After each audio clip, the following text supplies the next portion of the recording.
This is an Icon Ministry production with the support of our ministry partners and donors.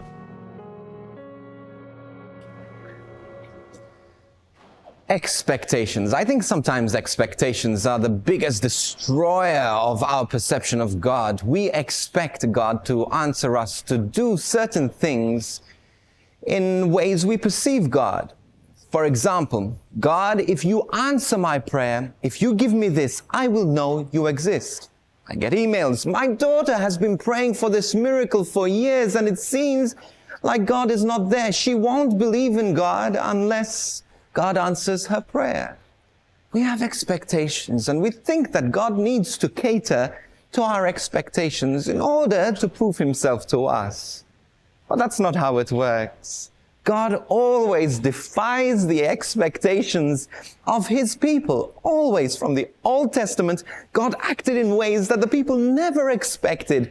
In the New Testament, this is what John the Baptist is saying, that God is not the God, Jesus is not the Messiah that you are expecting him to be.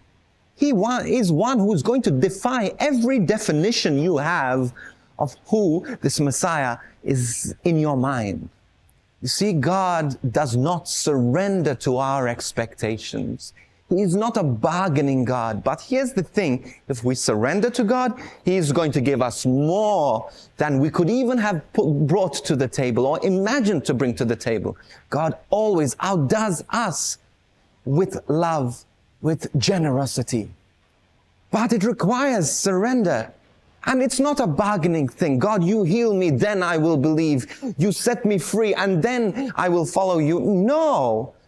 St. Augustine says this, fidens quaerens intellectum, faith seeking understanding. So it starts, in other words, what it's saying is, it's not first I understand and then I will have faith. No, first I have faith and then maybe I'll understand, maybe I won't.